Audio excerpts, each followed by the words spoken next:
All right, shalom, shalom, shalom, shalom. All praises, honor, and glory to Yahweh Bashem Yahushua.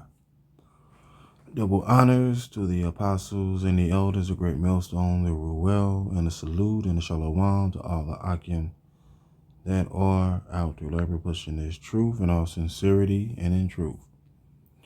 Once again, all praises, honor, and glory to Yahweh Bashem Yahushua, Bahashem Rakakwadash.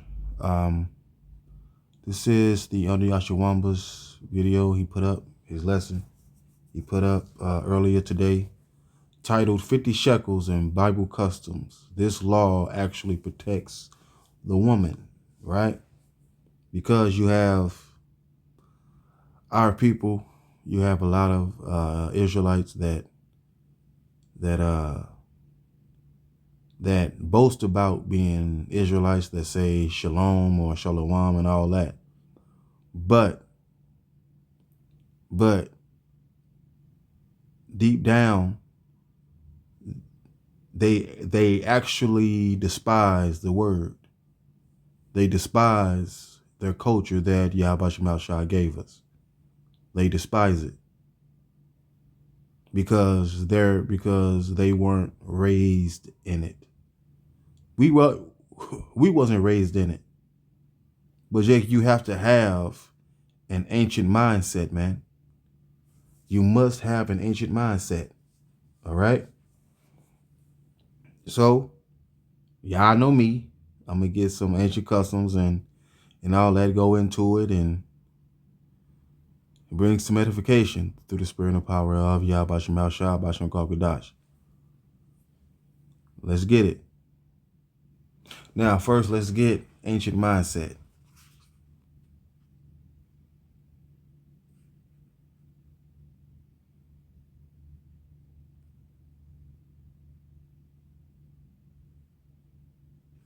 Ancient mindset meaning. Okay. Ancient mindset.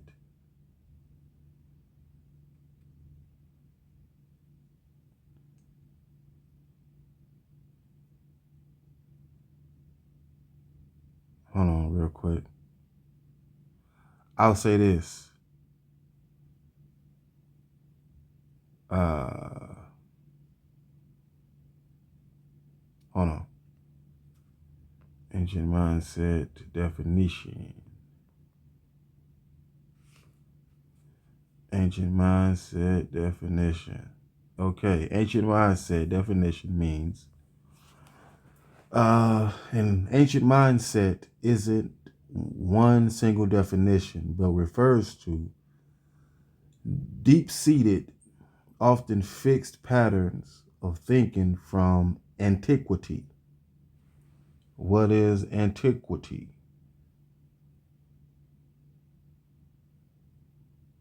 Antiquity. Hold on. Antiquity. How do you? Okay.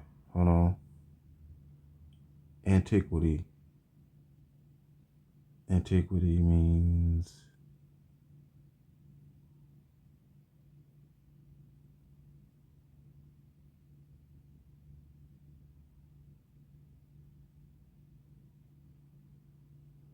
okay. Antiquity, late 14th century, old times. Okay, olden times.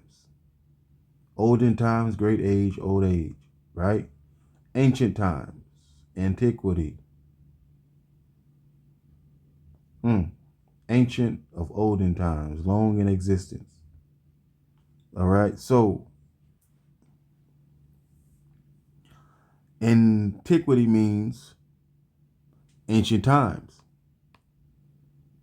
It says characterized by beliefs in static abilities like the fixed mindset, reliance on tradition and hierarchy, like the traditional mindset or philosophies like Stoicism that focus on inner control, reason, and virtue to achieve lasting well-being. Okay?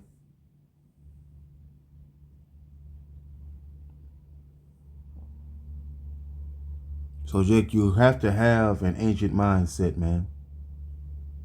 You must have an ancient mindset when reading these scriptures, man. Jake, your emotions, your feelings don't mean shit at all. Jake, your emotions and your feelings don't change what the scriptures say just because you don't like it. Let's get it. AI overview. It says the modern view of 50 shekels of silver from Deuteronomy can be estimated in two ways. And I'm gonna go to the second way because the first way was the one you broke down. Right. The second way says, or based on its purchasing power in biblical times. Right, the purchasing power. That's the key point. Exactly. The purchasing power. Yeah. Go ahead. It says potentially over $150,000. Come on now. So 50 shekels in the ancient world,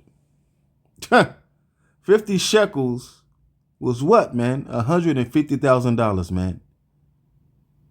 So Jake, what wasn't just going around doing that, man? No. Because if you gonna do that, man,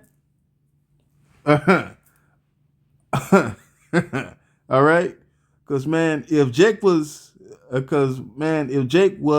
to do that in the ancient world, man, you had to have shekels, man. You had to have money, man. You had to have wealth to do that. So Jake wasn't just going around doing it, man. See? If you did that, if you was to take a man's daughter in that time, that's roughly about 150,000 you got to come up with. Ain't nobody just coming up with no. And how you do that? Right, and the thing is, man, 50 shekels in the ancient world, man, it wasn't pocket change, man. It wasn't pocket change, man. You had to have wealth to do that, man. It's simple, Jake. It is simple, man. What's the issue?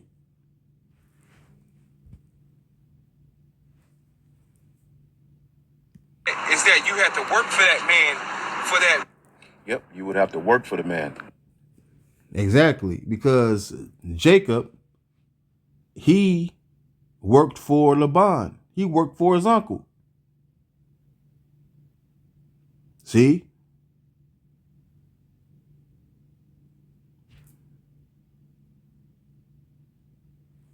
Now, hold on real quick. Let's get this.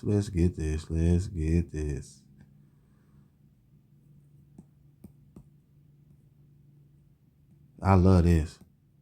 Boy, I love this right here. Whew. Okay, preface. Ancient manner and customs of the Bible. The preface. Though the Bible is adapted to all nations, it is in many respects an Oriental book. Now, Orient means of the East. It says it represents the modes in thought. Khan says the modes of thought and the peculiar customs of a people who in their habits widely differ from us. One who lived among them for many years has graphically said modes, customs, usages, all that you can set down to the score of the national, the social, or the conventional, or precisely as different from yours as the East is different from the West. Jake, the East is different from the West, man. It's different. Jake, and all we're saying, man, is in the ancient world, okay? All right, women didn't wait until they were in their 20s to their early 30s or mid 30s or 40s to get married, man. Their fathers had them promised. That's why the scripture says, marry thy daughter, but give her to a man of understanding. And after you've done that, you've done what? A weighty matter, man, because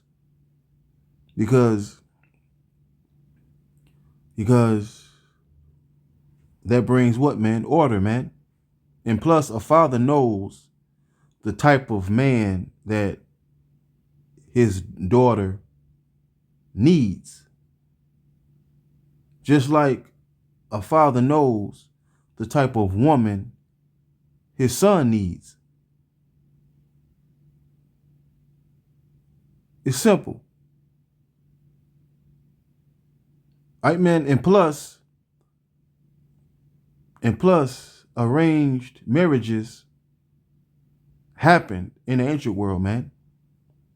Arranged marriages were very popular in the ancient world, man. And you still have arranged marriages in the East.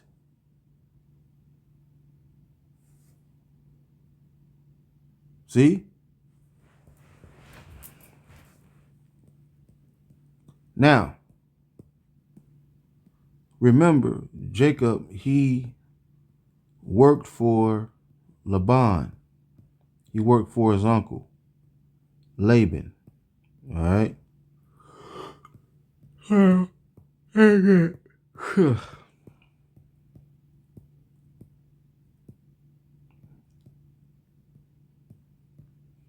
right, man, because Jacob didn't have, no, not Jacob, Salakia. Yeah, Jacob, Jacob, yeah. All right, man, because Jacob didn't have 150,000 to give to Laban.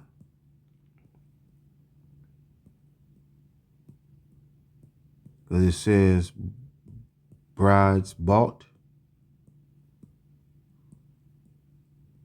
Brides bought. Let's see if I could get it.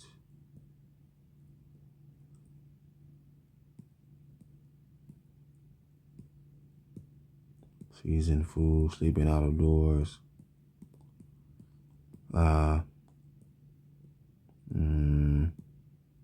Here it is, right? Here it is. This is Genesis 29 and 20. It says, Jacob served 7 years for Rachel.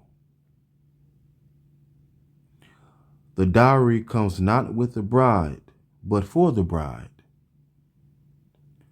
In Oriental marriages, the bride is given only on receipt of a consideration. Now, receipt. Let's get the definition for the word receipt.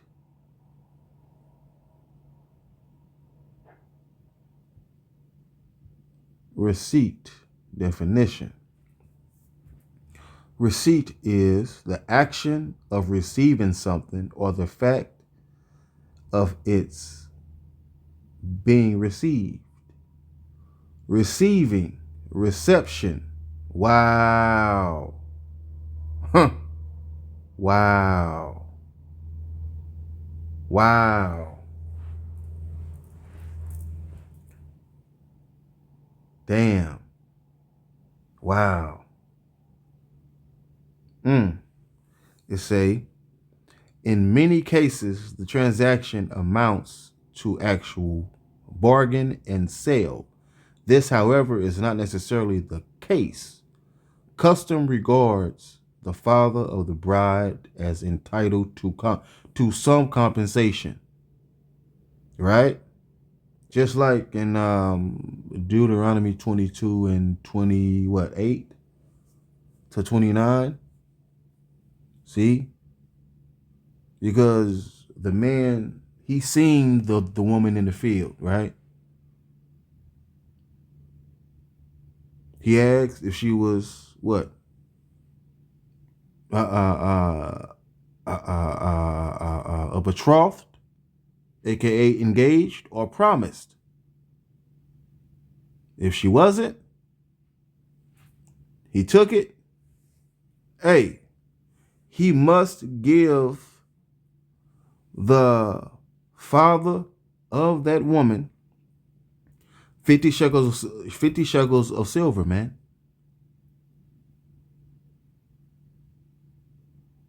Because he's taken an asset from that man. Right? And the asset of that man is what? His daughter. Okay? Just like in the store, right? If you break something, what? You're going to have to buy it. You break, you buy. Right, man? It's you taking what, man? It is you taking responsibility for what you've done, man. It is you being held accountable for what you did.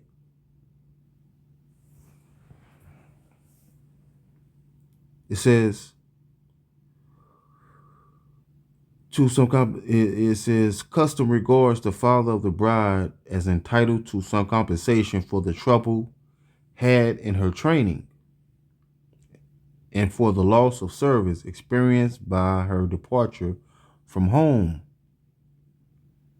If this compensation cannot be rendered in money, jewels, or cattle, it may be given in labor. It was in this way that Jacob became a herdman to Laban. See? Now, let's get Genesis 29 and 20.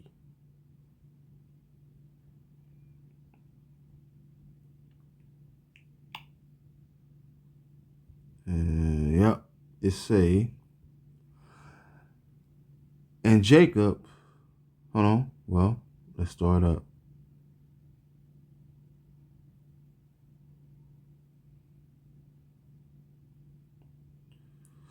Okay. Let's see. This is okay, verse 13. It says, and it came to pass when Laban heard the tidings of Jacob, his sister's son, right, of his nephew, that he ran to meet him and embraced him and kissed him and brought him to his house and told Laban, it says that he told Laban all these things. Right? He told him his story, right? Saying, hey, Unc, this happened, man. It was wild. You know how Jake is.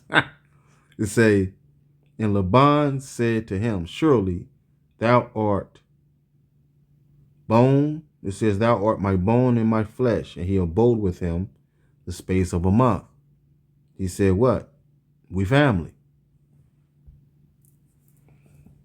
And Laban said unto Jacob, because thou art my brother, shouldest thou therefore serve me for naught?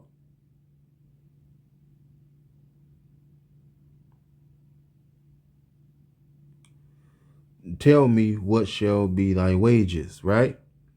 It says in the NLT, Laban said to him, you shouldn't work for me without pay just because we're relatives, right? Said Jacob, said, man,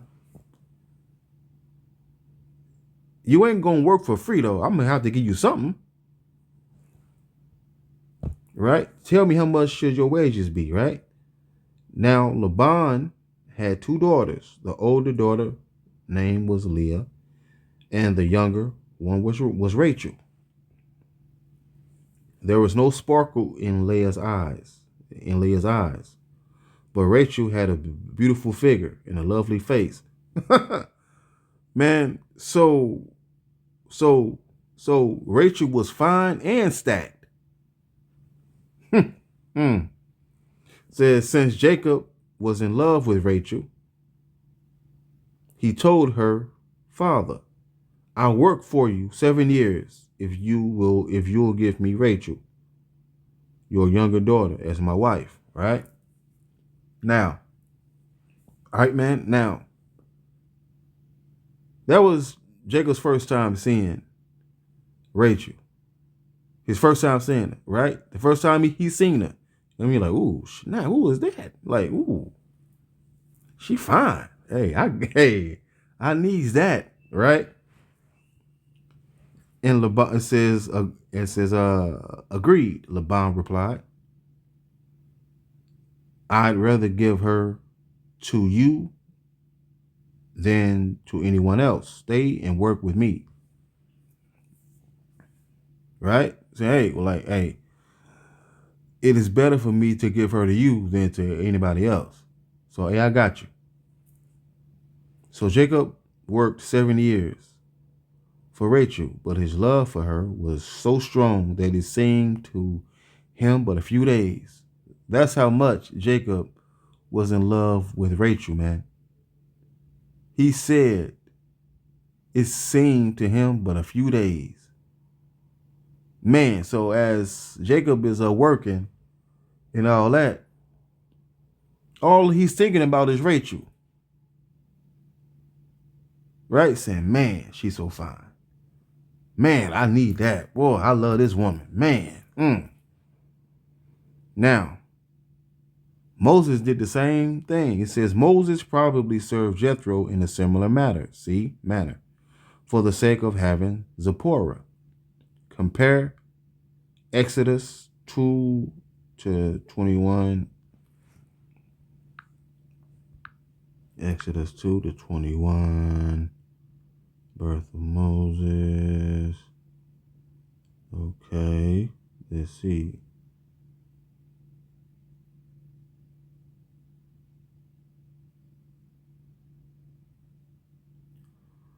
Okay. Hold on. Yep. Here it is. It say, yep. Say, 21. Yeah.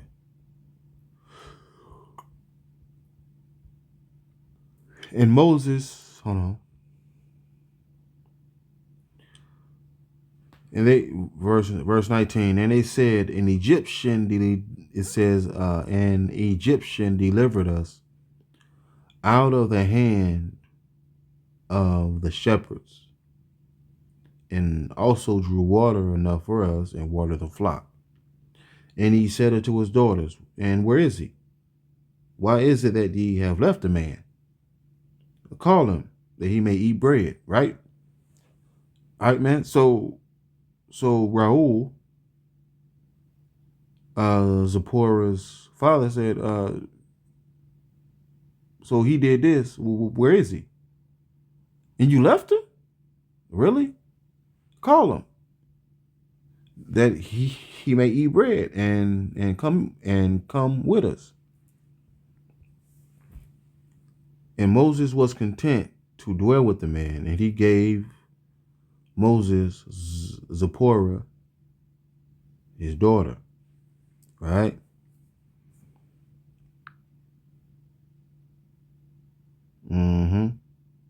It says, Exodus 3:1.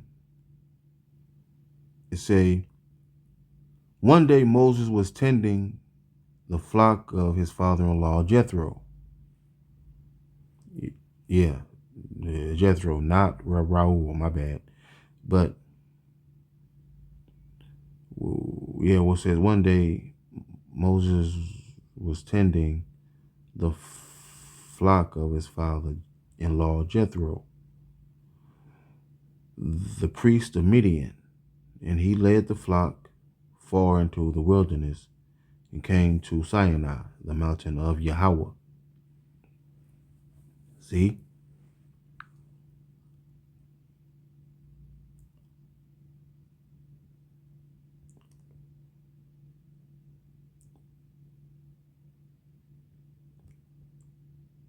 Hold on.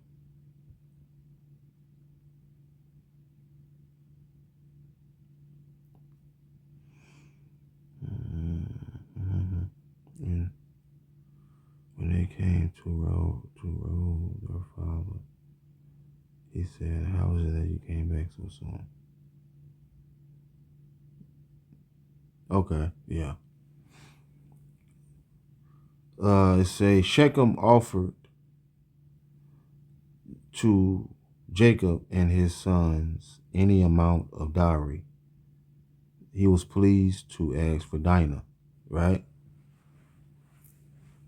All right, which basically, because if you didn't have it, to pay the father, he can then have you work for him. All right, and basically until you paid off what you owe for taking his daughter, because taking a daughter, all right, is taking an asset out of the father's house. Right. You see what I'm saying?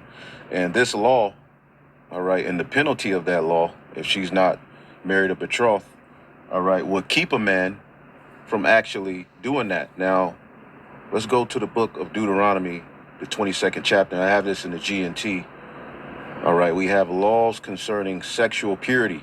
All right, and there's various examples of if you marry a woman and this. Jake, man, you do know it says in the book of Isaiah. Let me get it.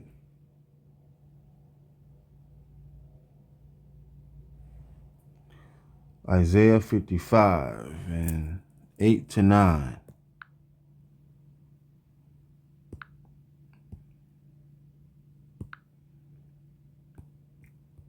It say, "For my thoughts are not your thoughts, neither are your ways my ways, saith Yahweh Shema Shai. For as the heavens are higher than the earth, so are my ways higher than your ways, and my thoughts than your thoughts." Bottom line, it says, "My thoughts are nothing like your thoughts, says Yahweh Shema Shai. My ways are far beyond anything you could imagine." So, Jake, don't get upset over what you hear, man.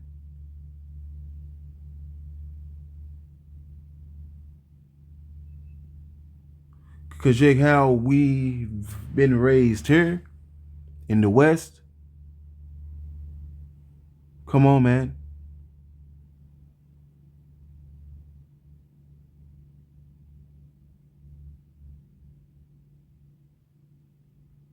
Because, Jake, all right, Jake, which is better for the woman, man? To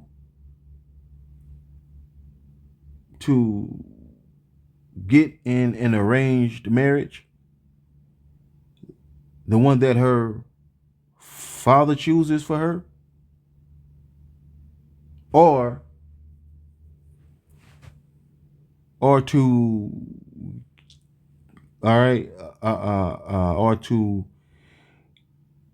get out here and ride the CC. Which one is it, man?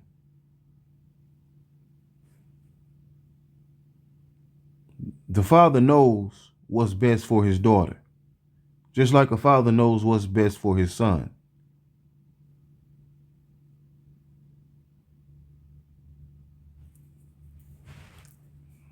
Happens if you do this, if you do that. All right, this is the penalty. This is what could happen. You can't put her away. All right, it's many, situations. Like a man here, if you read, verse 13 through 16, a man marries a woman. All right, and then he doesn't, he doesn't like her. He says she wasn't a virgin. Well, the family would have, the blood-stained wedding sheet, as you can see in verse 15. All right, the token of virginity, and they would be like, well, basically we have proof that she was a virgin, all right, which basically her hymen got broke, all right, through the act of sex, all right, because sex in the ancient world consummated marriage. Amongst our culture, sex is what. Oh, consummation.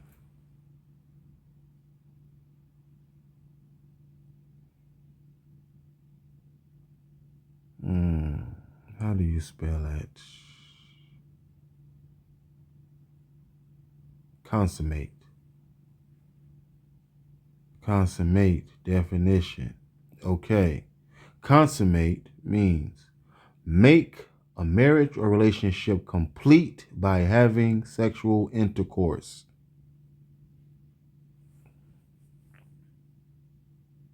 See? So that makes it what? Official. That makes it official. It's what? Complete.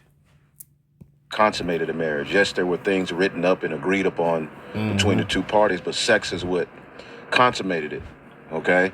So, you know, you have various examples just to jump to the point that continues to get brought up, all right, by these particular camps to shame us, is verse 28.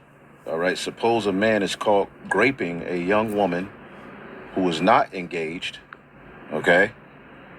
He is to pay her father the bride price of 50 pieces of silver, or 50 shekels, and she is to become his wife because he forced her to have intercourse with him. He can never divorce her as long as he lives. And these are ancient laws. All right, this is an Eastern ancient book. So when we bring out these customs, we're just showing you how things were. You see, so back in that day, all right, because when you read up, you know, it gives the example if she was married and cried out, all right, then only the man would be put to death. If she was married and didn't cry out, her and the man will be put to death. But if she's not married or betrothed, okay, then basically he would have to pay 50 shekels. Now, the brothers looked it up, and I looked it up. I said, what is the equivalent of 50 biblical shekels, right, in today's monetary system? All right? All right, man, and 50 shekels in today's so-called modern era would be what? $140,000 to $175,000. So Jake wasn't just going around doing that, man. No. Come on, man. Come on, Jake, man. Jake, there's a reason why that law is written, man. There's a reason why for that, man. Just, all right, man, because if the act happened, this is how it would be handled. That's it. What's the issue, man?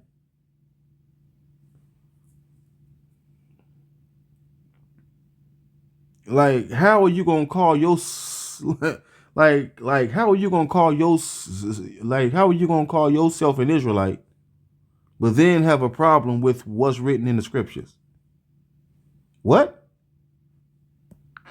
It said it does not cleanly, convert into a single dollar amount because a shekel in the Bible was a weight of silver, not a coin with fixed purchasing power.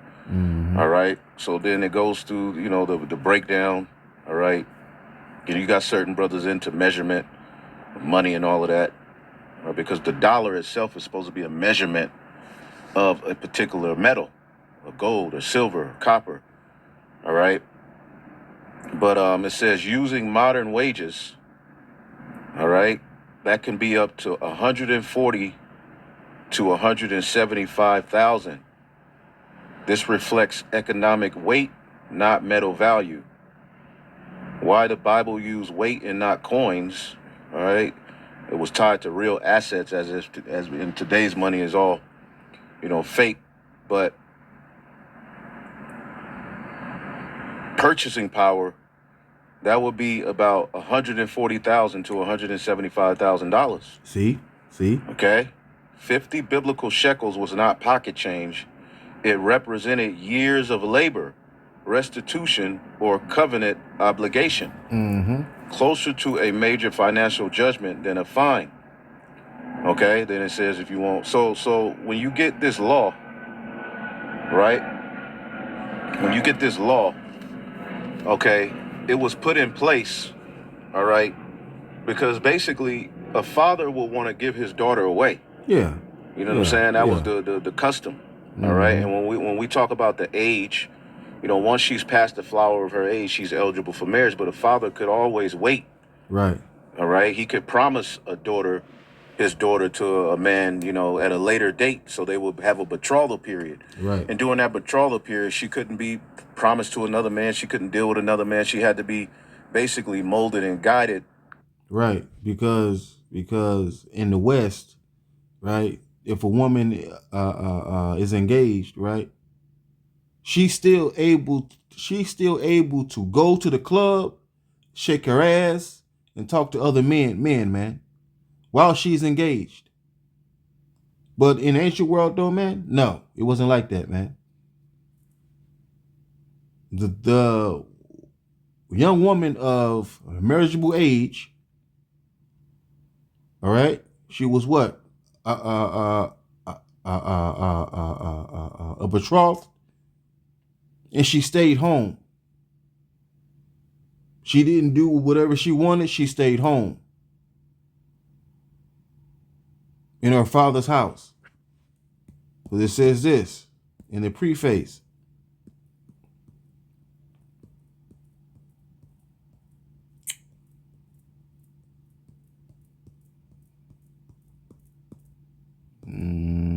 Coming up. Yep, here it is. It say, in the preface, it says, you bring your daughters out. They keep their wives and daughters in. Your ladies go barefaced through the streets. Their ladies are always covered. So, Jake, in the ancient world, man, the wives and daughters, they stayed in the house. They couldn't do whatever they wanted, man. And then if a woman was engaged in the ancient world, man, she didn't do whatever she wanted, man. She could not go out and gather abroad, man. She stayed in the house, man. She knew her place. All right, to get ready to be a wife for the husband she's going to come, all right, to be at one with. And the husband wouldn't know when the father, all right, would say it's time. Right. Okay? Exactly. So it could be a year, 2 years. You could be betrothed to a woman, all right? Let's just ask here real quick. Let's go here. How long, all right, how long did betrothal periods usually last in the Bible? Okay? Because right now we're betrothed to the Heavenly Father through Yahweh Shai, meaning we're promised to. Okay? So betrothal, it says in the Bible, betrothal was far more binding than modern engagement. Because in today's terms, you could be engaged to a woman, but she's still at the club. You know what I'm saying? She's still, entertaining other men. No, it was a strict contract. Right. All right, because the concept of marriage was business. Okay, a marriage was pretty much the starting of it's family, because family is supposed to be a business first. Okay, that's why you have land. Yep. That's why you are to be fruitful and multiply on the land. All right, so that you can have, all right, husband, wife, children. All right, to not only pass down a legacy, all right, but to cultivate and till the ground. So you can have food, okay? So you can have life. So you can be dependent on keep everything in the family. That was the purpose of, families, okay? But we look at family today, and we look at sex today as just enjoyment, pleasure. We don't look at it as in. All right, man. Now, Elder Yashawama just said that family was a business, right? I typed in, is family a business in the ancient world? It says, yes, the family was fundamentally a central economic and business unit in the ancient world. In many ancient societies, the household, known in the Greek context as the oikos, I guess that's how you say that, from which the word economy is derived. was the primary unit of both production and consumption. See? Key aspects of family as business in antiquity. It says, foundation of society. The family was considered the key social institution on which society and the state were based. Its stability was paramount, which often meant that family life, including marriage, was structured around economic and social needs rather than individual preference. All right, man? Because it did not matter if the young woman didn't find the man attractive. So what? That's who your father wants you to be with. That's who you're gonna be with, whether you like it or not. Now it says that both were expected to acquiesce, to agree, but even if they didn't agree, it didn't matter. That's who they were going to be with. It says succession and inheritance.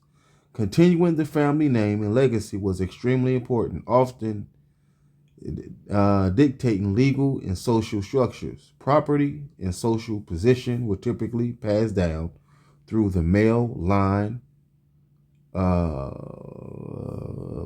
patrilineal.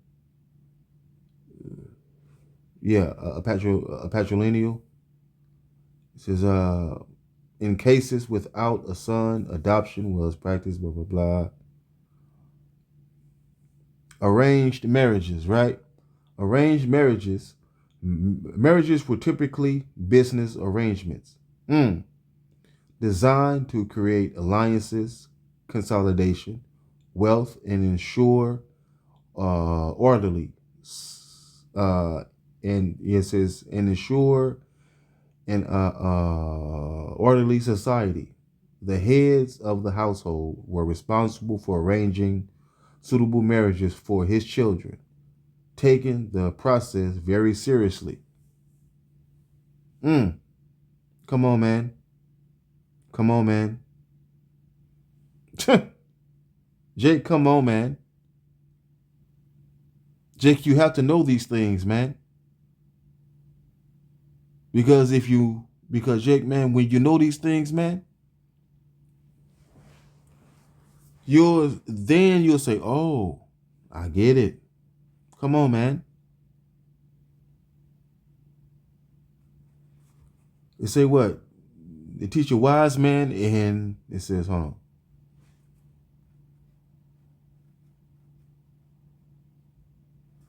Yep, it say teach a wise man, right? Proverbs 9:9. Hold on. KJV. All right. Proverbs 9:9. It says, give instruction to a wise man, and he will be yet wiser. Teach a just man, and he will increase in learning. Come on, man. And the Heavenly Father's purpose. And this is why in the concept of grape, all right, you know, if she was, you know, not married or betrothed, the Lord would bind that man, all right, to marry that woman. Now, you could say the father could be mad. Yeah, he would be mad. Yeah. All right, but he understood the law. Right. Okay, and he would basically be compensated, or that man would work for him. Yep. Okay, because who just got that type of money laying around? Right. So this is why men in that time understood that penalty, right? And they would chill. Right. Exactly. Okay? If you knew you was going to have to, because what if you took it and you was like, I really don't like her like that. You were just acting up on impulse. Now you're bound, all right, to $150,000 plus payment. Right. Or to work, you know, you wouldn't do it. You'd be like, let me chill. You know? Yeah. But in the Bible, betrothal was far more binding than modern engagement, and its length depended on customs, location, and circumstance. Yep. But scripture and historical practice gives us a fairly clear range. What a betrothal meant biblically. It was a legal covenant, not a casual promise. Right. Required a formal divorce to break. All right, man. Because over here in the West, right, an engagement is just something to do. Bottom line, it's just something casual. In the West, they don't take marriage seriously, man. They don't. Because as soon as the woman gets bored, right, she wants a divorce. You can't do that. You said vows. You made an oath.